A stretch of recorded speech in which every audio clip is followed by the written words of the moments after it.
Random art tips and rambles with Rafi. Hola, you amazing artist. It's Rafi. And Klee. And today we are back from the purgatory of writing a book. That's what it feels like. It feels like purgatory. Like there I am, totally engrossed in this book that I'm writing, and I'm not interacting with the world or with anybody. Last week I literally went dark. Yeah, you did. I did not respond to anybody, but I got the book finished. Yeah, you did. Congratulations! I came home from some meetings and stuff last week, and you were like, how is it out there? I know. How is it out there? I just went outside for the first time in a while and let the sun shine on my face, and oh man, that felt so good. All right, so we are back, and that means that we have a question. So what is the question that we are talking about today? Our question is about selling, and it comes from Pablo Lopez. Hi, Pablo Lopez. Hi, Pablo. When did you have a turning point? And I mean, when did you sell your first piece, and when did you start selling consistently? Just wondering. Selling consistently. This is interesting because this is one of the questions that I get a lot from people. We get this question a lot. Yeah. About, well, how long do I have to be putting myself out there in the abyss of nothingness and until it actually starts to pick up? Yeah. And what's interesting is that there isn't really one single answer to that question because it all depends. There are a lot of factors that play into that, like where are you showing your stuff? How many times, how often are you showing your stuff? How often are you putting yourself out there? What are you putting out there? How much artwork do you create? Pretty much it all depends on you and what is going on with you and how much you're actually putting yourself out there during that time. Yeah, and how much you're engaging with people when you are putting yourself out there. I mean, for us personally, we were doing anywhere between 1 to 2 to 3 shows every single weekend. And even then, it took quite a while for us to get to a place where we were making consistent sales. Yeah, and I think the thing too is so for us, we could expect maybe to sell a piece or two, sometimes better on a regular basis, sometimes nothing at all. And our lifestyles kind of reflected that. It wasn't necessarily the consistency, but it was celebrating when we could afford to buy some snacks. Yeah, exactly. And then growing from there. Exactly. And I think that that's the thing. You have to adjust your own lifestyle depending on where you're at. We're at a place right now where we're pretty comfortable. So, we afford certain amenities that we didn't. In the beginning. Basically, in the beginning, the majority of our cash just went to bills, a little bit of food, and then reinvesting back into the business. Yeah, exactly. I mean, that's the majority of the money actually went back into reinvesting. It has a lot to do with planning for the future. That in the beginning, you are going to have to work really, really hard, get very little return for the amount of work that you're putting out there, and invest a huge percentage of the money that you do make right back into your business so that you can make more money. Nothing is different when it comes to being an artist. It's pretty much the same thing. In the beginning, it is going to be rough. You have to figure out very affordable ways of putting yourself out there as much as you possibly can because you may not have the finances to be able to back up doing a large $600 show. Right. For us personally, renting a booth at the flea market was actually more expensive than when we started doing the farmer's market or even doing the art walks every month. They had monthly art walks in different towns that were within the 50-mile radius that we were able to go do. Yeah, we did a handful of them, and they were all pretty reasonably priced, and so that was a really great way to get out there in different areas. Yeah, exactly. There's a lot of those art walks are anywhere between $10 to $25, and it's only for maybe about 4 hours that night, but the exposure that you get at any kind of event is great marketing for yourself as an artist. And the results really were just so variable. Some shows we would sell a lot of stuff and we were like, whoa, what do we do with all this money? And some shows we would sell nothing at all, but hand out lots of business cards, and hopefully some of those people went to our website. And some shows we would sell a couple things and we were like, whoa, what do we do with this little bit of money? Yeah.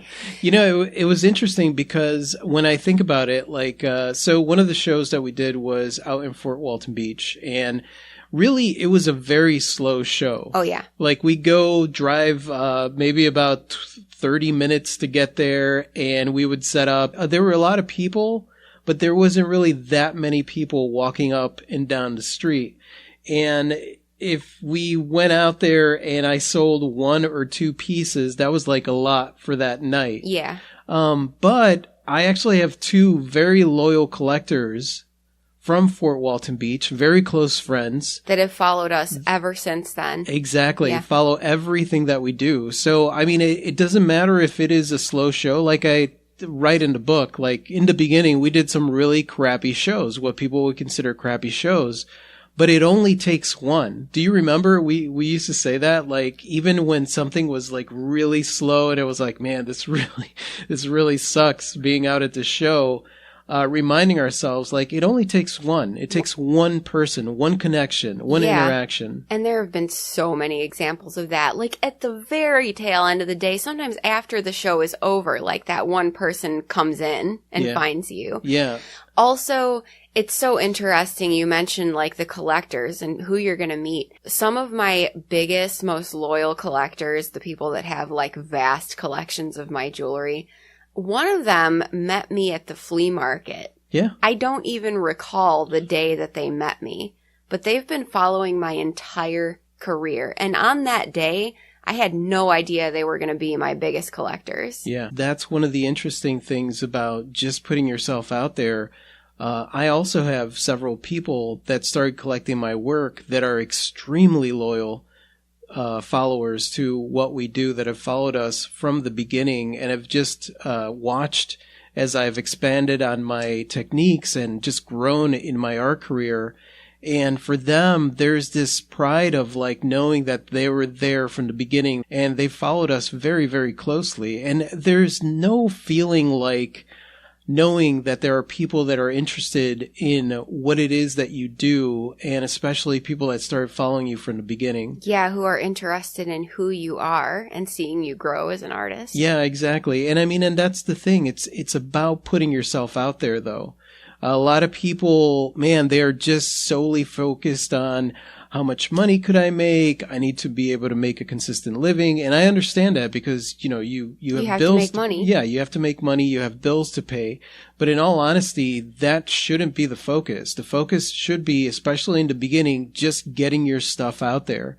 If you need to have a part-time job while you're doing it, fine. If that's what you're more comfortable with. Obviously, with me, I did not. We did not have a part-time job. We basically just relied on this, got in debt until we were able to make enough money and pay off some of the debt that we had. But things picked up rather quickly. I know myself, so I needed that burn bridges, need a fire under my ass to figure it out, because that also gave us the opportunity. It wasn't just doing a show or doing the flea market. It was basically figuring out multiple sources of income to be able to make money, a little bit of money here and a little bit of money there and a little bit of money there and a little bit of money there. And basically that started adding up with time. Yeah. But in the beginning, it's all about just getting your stuff out there as much as possible and figuring that out. Absolutely. And I think a thing to remember too is your definition of what consistent sales and comfortable income means is going to change. Oh, yeah. So like within the first year of showing our stuff, I felt like I was making consistent sales and we were earning a comfortable living. But that is so much different than what I mean now when I say consistent sales and making a comfortable living, because your perspective and your lifestyle and what that means to you is going to change. And hopefully it's always growing and getting bigger. Yeah, exactly. I mean, at this point now we have more bills because we have more money and more comfort. Yeah, the more comfort we have. We also have a website and we have different expenses that are part of the business that are way more than when we just first started. When we first started, the majority of the expenses that had to do with the business was just trying to get art materials. Yeah. Making sure that we had art materials so we could create art, so we could sell art. And basic human needs, you know, food, shelter, those things. Exactly. Now we run a full-fledged business. We have equipment. We have different things that we have expanded on in the business, whether it is online platforms or it is just new equipment. I mean, look at how much equipment you have now compared to when you first started. Yeah, and honestly, I couldn't have fathomed being able to afford some of this equipment when we first started. It's a growing journey, but most importantly, it's about putting your stuff out there. That's really what it comes down to. I know that I sound like a broken record when I say that, but that's the truth of it. If you are focused on money and you go do a show and you meet one person who is astonished by your work, but they don't buy anything, you're going to walk away from that show feeling like you failed because your entire focus is revolving around money.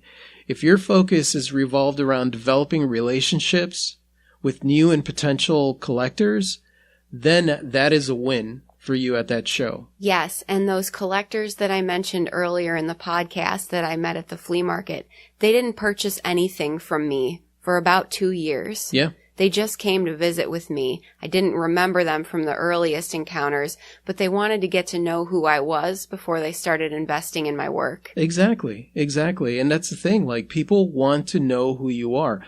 Artwork, jewelry, any kind of art is such a personal thing.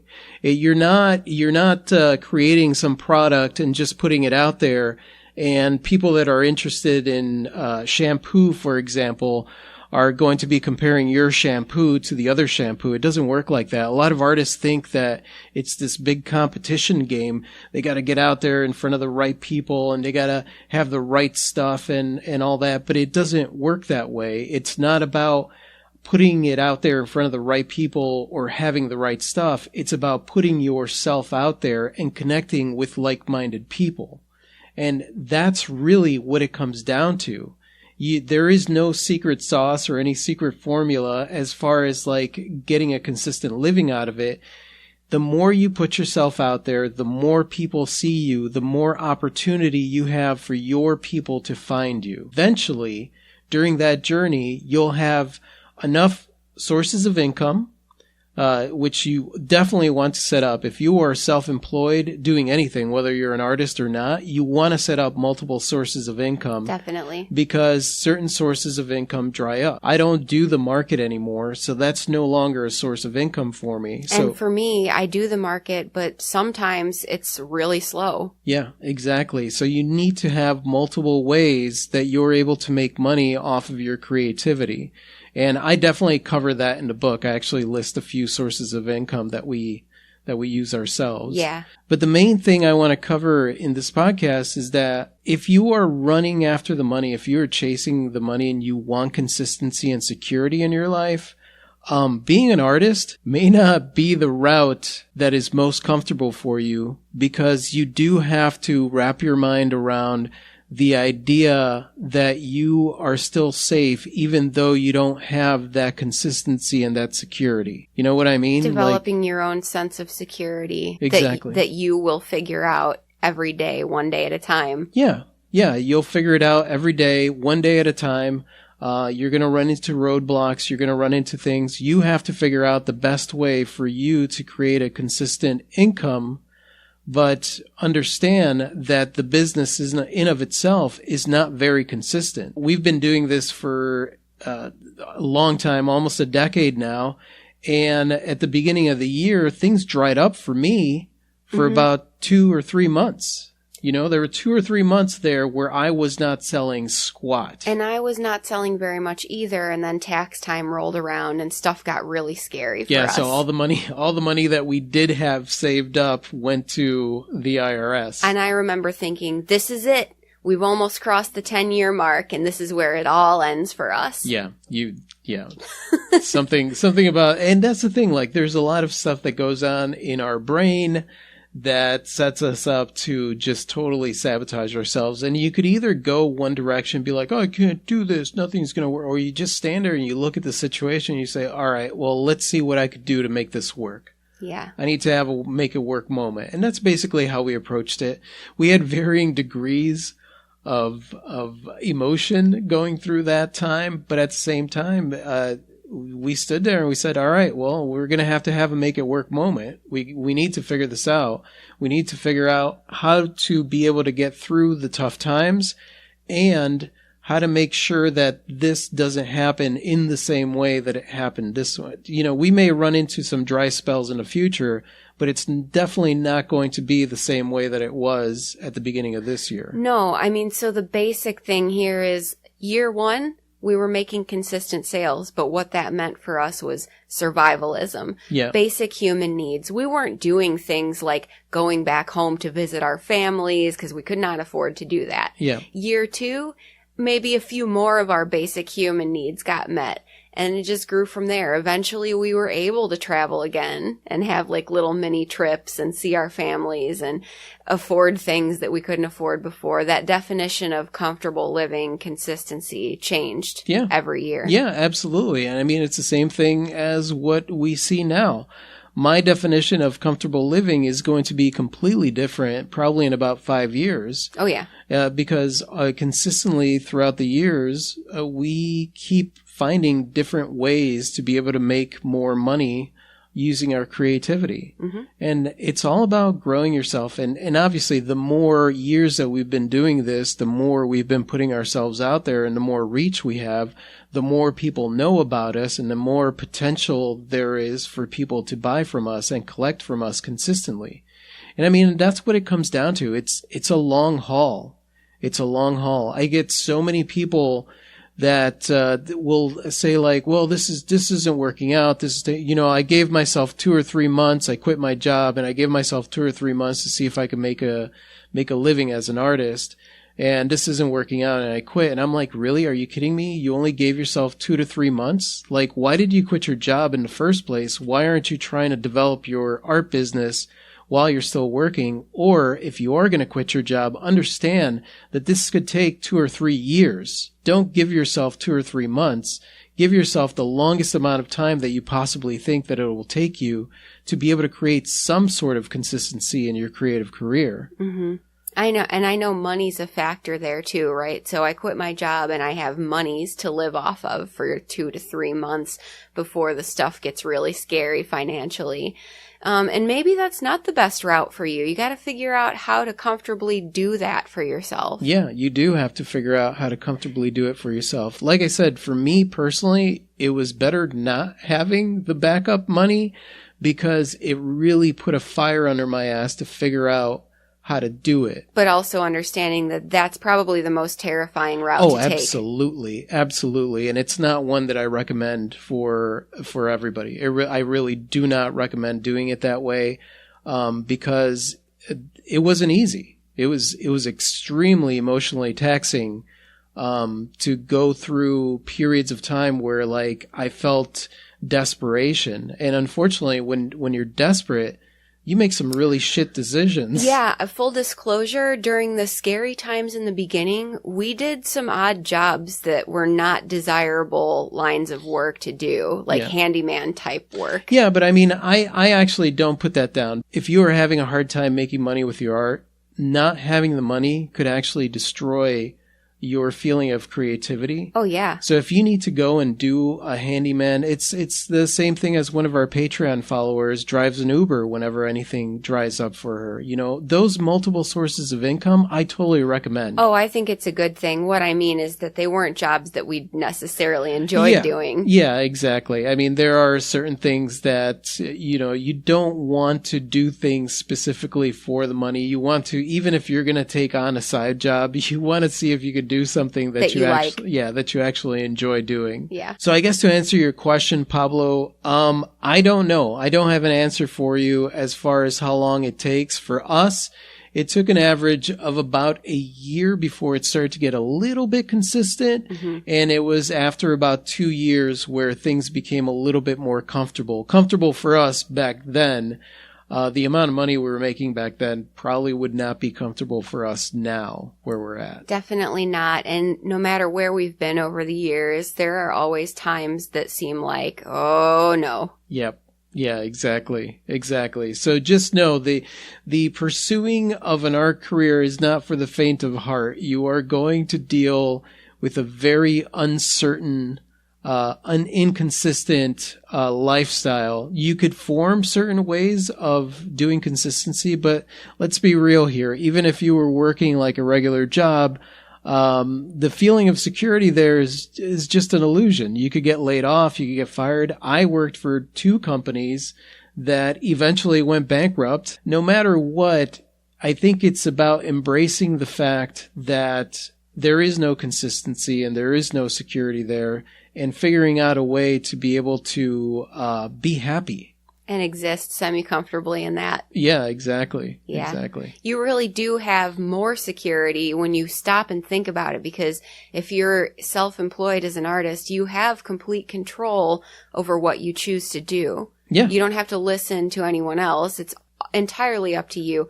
But that in of itself can be scary. So you just have to get comfortable in that lifestyle. It is scary because it's much more comfortable and easier when somebody is telling you what to do. When you're an artist, you make all the choices. Yeah. You make all the decisions. And that could be terrifying for some people, especially if they're not used to doing it. But you're basically running your own business, so you get to decide which direction your business goes. You get to decide what your economy is going to be like, how much money you're going to make. And in the beginning, it's not about the money. It's about the consistency of putting yourself out there. Mm-hmm. How often and how frequent are you putting yourself out there, and how many people are you connecting with? So, yeah.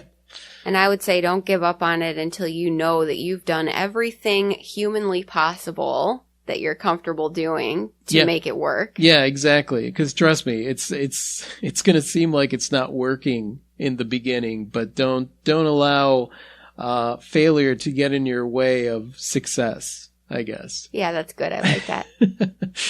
And that's it, you guys. Like I said before, we are back this week. I'm still going to be a little bit slow here on YouTube. We do have the live stream this Wednesday coming up, which we're both excited about. But I do have a lot of catch-up work. I've spent so much time working on this book that I have to run my art business, and there are a lot of things that I need to get done this week. So we'll see. I might have some short videos for you guys. And thank you so much for listening, you guys. You guys are absolutely freaking amazing. I totally adore you. And if you like this and you want to listen to more like this, just click somewhere around here to subscribe. And that's it. Say goodbye, Klee. Good day. Adios.